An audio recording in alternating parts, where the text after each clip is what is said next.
Welcome to r/best of Redditor updates, where a family member attempts to kidnap OP's daughter. Our next Reddit post comes from r/relationship advice. My ex and I were married for well over 5 years, together for 10.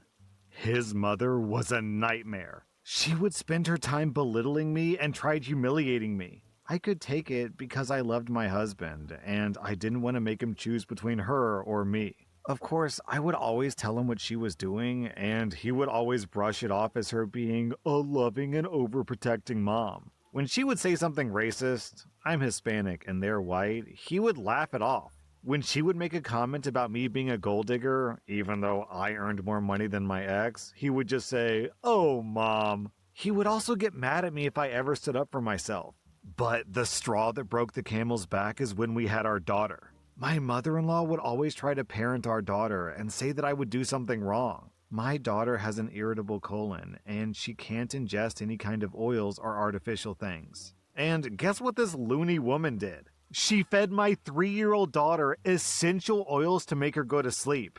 She's not anti-vax, she's just very stupid. It sent my daughter to the intensive care unit. At that point, I had it. I confronted my husband, who said, she only did what she thought was best. I lost it. I went to my parents and drafted a divorce agreement. His face was like the surprised Pikachu meme when I served him. He didn't know why I was doing that because he thought that we were happy. So now a year has passed and my life was hell. My mother-in-law tried every dirty trick in the book to take my daughter. To name a few, she accused my brother of molesting her. She accused me of neglect. She accused me of taking drugs and leaving them in reach of the toddler. She accused me of endangering my daughter by leaving a random man in my house. The list goes on.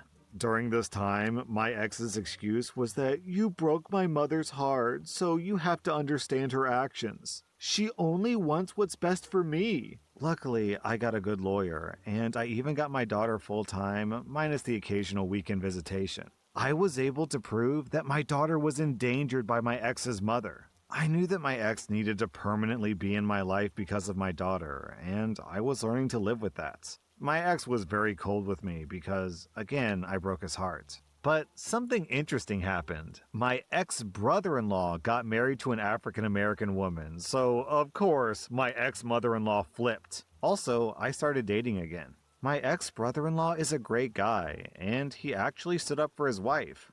Go figure, it is possible. I stayed in contact with him because we're friends, he was a mediator, and he fought with his brother quite often. So my ex-brother-in-law actually stood up for his wife, and my ex-husband got his panties in a twist. My ex-brother-in-law basically opened my ex's eyes to how awful he was being, and that their mom treated me the same way that she treated his wife. Finally, my stupid ex started understanding. The new guy that I'm seeing is great. I've even met his parents, and his mother is normal. She treats me like a human being, and she's already invited me to many family functions and tries to make my daughter feel welcome. My ex got wind of the situation through a mutual friend, and guess who's now flipping out? He started bringing me flowers and chocolate, but I don't even like chocolate whenever he picks up our daughter. He sends me cards and text messages with hearts, and who knows what else. Yesterday, my daughter was at my mother's place and I was home with my boyfriend. My ex appears at the front door, crying, clutching an engagement ring, begging me to come back. I said no and that he should go away. He wouldn't and started demanding that I come out to talk to him. My boyfriend told my ex that he would call the cops, and in his pathetic fashion, my ex threatened to beat up my boyfriend. I closed the door and told my ex to pound sand. Today, my ex picked up my daughter for a day trip, and when they came back, my daughter was asking if I loved my boyfriend more than her. Now I'm at a loss of what to do. I already told my daughter that that's impossible because my love for her is infinite and there's nothing bigger than infinite. But now I know that my ex is trying to make my daughter hate me. I'm at a loss because I won't use my daughter as ammunition. But also, what the hell am I supposed to do? I will never return to that man, but I can't take away the father of my daughter. Do you guys have any advice? Then, one day later, OP posted an update. So I just left my daughter with my mother, and I'm gonna talk to my lawyer again. I followed some advice that you guys gave me and sat down with my daughter to have a chit-chat. So my mother asked my daughter, Kat, "Kat, what do you and Daddy talk about?" Kat just listed many toddler things, like she talks about kindergarten, games, etc. At that point, I was kind of relieved, but then came the big bomb. My daughter says, "He also shows me pictures of houses and tells me that I can have 2 rooms with loads of stuff." I ask her if her dad is buying a new house. Nope.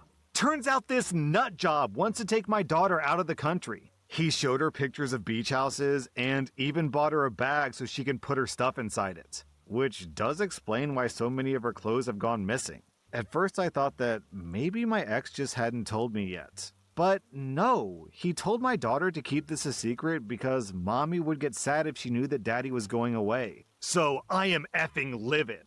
And also sad because I'll have to tell my daughter that she can't live there, and once again, I feel lost. Then, 2 weeks later, OP posted an update. I didn't have enough evidence to request an emergency child custody hearing, so my lawyer and I had to work on steps to prevent child abduction. We got a special custody decree that restricted travel options. We also had to be very wary of the signs. My ex quit his job, and I saw through a realtor's page that he put his mother's house up for sale. These facts, along with what my daughter said, was all that we needed to notify law enforcement and tell them to keep an eye out. I couldn't prevent my daughter from seeing her father. I tried to continue business as usual without my daughter noticing something was up. I got a call from the cops regarding the passport situation. My daughter's passport had recently expired, and my ex-husband had tried to request a passport for my daughter without my knowledge. Which is stupid, because even without the decree, I had to be present or submit a notarized document of me stating that he could request the passports. After that, things actually went very fast. He was investigated because he violated the decree, and it was found out that my mother-in-law had bought 3 tickets with no return date to Mexico. At that point, I could request an emergency child custody hearing. After a ton of documents, I submitted it. In most cases like these, the judge will evaluate behind closed doors. We had a hearing yesterday, and as of now, I have sole custody of my daughter. This is all temporary. My ex has visitation rights if I'm present, but he can't take her anywhere. The investigation of my ex is still ongoing. My ex and my ex-mother-in-law cursed me out, and they said that they would try to contest this, but they have no leg to stand on. My daughter will continue in therapy, especially after this. I won't prohibit my ex from seeing her, but he needs help. This was a really scary and intense 2 weeks. I don't know if I'll update again, but I wanted to thank you all for your tips and support. I'm really thankful because I'm finally not anxious all the time. Thank you so much. Wait, hold on. Let me get this straight. So this white lady is racist against Hispanics and hates that her son married a Hispanic woman, so her response is to fly away to Mexico and live in Mexico? Man, racists are just like a special brand of stupid where reality and logic just rolls off their back entirely. Our next Reddit post comes from r/amIthebutthole. Am I the butthole for telling my girlfriend to stop being a B-word and apologize? So I'm a 25-year-old guy. I've been with my 25-year-old girlfriend, Alexandra, for 3 years. A few days ago, it was her brother George's wedding and we attended. Us and a few of our friends were at the same table later at the venue. Turns out, my girlfriend's 26-year-old half-sister, Rachel, was invited and assigned at the same table as me and my girlfriend. First, I have to explain the family dynamic. Alexandra's mother first gave birth to Rachel through another man. Then, shortly thereafter, she got pregnant by another man and gave birth to Alexandra. Then, the woman completely abandoned Rachel to have a life with Alexandra's dad. None of them even knew that Rachel existed until their mother confessed to George that she had a daughter before them. So George reached out and found Rachel, and Rachel was happy to maintain a relationship with them, but Alexandra was completely against it and didn't even want to meet her. As a result, Rachel and Alexandra don't get along.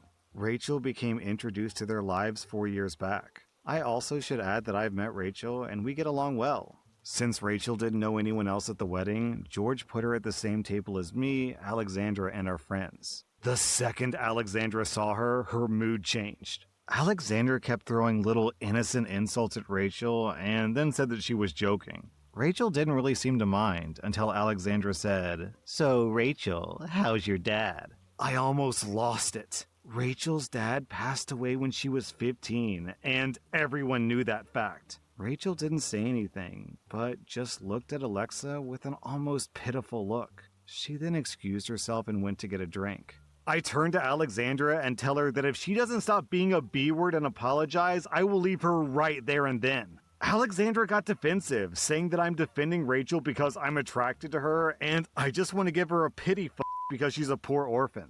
She said all of that in front of everyone. I ignored Alexandra for the rest of the night, and when it was time to leave, I left Alexandra at home and I went to sleep at my house. Am I the butthole? Also, down in the comments, people ask, was Alexandra, George, and Rachel's mom at the wedding? Was there ever any kind of reconciliation between mom and Rachel? OP replies, yeah, their mom was there, but George made sure that she sat at a table far from ours, so she was out of Rachel's sight. Her mom didn't even acknowledge the fact that Rachel was there, and I don't think Rachel came for reconciliation, but only for George's wedding, since they've been hanging out a lot as siblings. Someone asks, did you say anything to Rachel afterwards? And OP says, at one point, we were left alone at the table, and I apologized for what Alexandra said. Rachel told me that I don't have to apologize for other people's actions. Then, the next day, OP posted an update. I hadn't talked to Alexandra much after the wedding because I was still very mad at her behavior. I stayed at my house and avoided her calls and attempts to contact me in any way. She came to my house twice, but I didn't answer the door. I wanted to think, and I made the post yesterday because I started doubting if I was right. I now realize I am. I went to her house this morning and asked her to talk. She started apologizing to me for what she said, but I told her that I'm not the one that she should apologize to. She realized what I meant and stopped talking. I kept going, and I told her that it's over between us and to never call me again. She started freaking out and said that she would apologize to Rachel if it meant that I didn't break up with her. I agreed, knowing that I would still leave her even if she apologized because she was only doing it so I would stay. Still, I wanted to hear her apologize because that was fair to Rachel. Alexandra called Rachel right then and there, and after a while Rachel picked up. Alexandra started telling her that she's sorry for what she said, and that it's been eating her up for the past few days and she can't sleep. That was all lies, and from what I saw, Rachel knew that she was lying. I don't think Rachel even cared to hear an apology, since she just said, okay, and hung up. Alexandra turned to me and asked, are you happy now? I told her that I wasn't. I turned to leave and tell her that I'll come to pick up my stuff while she's at work. She starts freaking out, screaming at me that I tricked her into apologizing to a bastard, and that it's not her fault that her mother went around making mistakes before she had her, and how there was a reason that Rachel was left by her mother. At that moment, I knew that whoever was in front of me was not the same person I fell in love with. I just left. She's been calling me for hours now, but I blocked her. Rachel called too to ask if I'm still alive since she learned from George that I broke up with Alexandra. I told her that it's good riddance, and I apologized again for the wedding incident. She once again told me that it's not my fault, so I don't have to apologize. So that's it. I'm quite happy, to be honest, and it's not like I missed the toxicity. Wow, OP. Clearly, your girlfriend takes after her mother. What a piece of work, man. Also, I really resonate with this comment down below from Katarina. I wish for Rachel nothing but eternal happiness and love. My God, the girl was abandoned by her mother, lost her father at the age of 15, and has a sister who hates her over nothing. And still, she remains graceful and strong. She deserves everything. Yeah, I agree. Rachel in this story is 26 years old. When I was 26, I did not have this level of grace and inner peace. Rachel seems like a real champion. Our next Reddit post is from r/TrueOffMyChest. I'm a 21-year-old man. My friend Joel asked me to join him for a double date with Jean and her friend, Sam. Joel got a date with Jean, but she wanted to make it a double date because she wanted to introduce Sam to the dating scene in a more friendly kind of way. I agreed to it, but my date Sam wasn't amused by the idea of me being her date, but agreed because she was happy with just having the experience. Why? Well, because me and Joel are totally different types of guys. He's a charming, athletic guy, while I'm a chubby, reserved one. It doesn't help that I'm 21 and I'm already balding.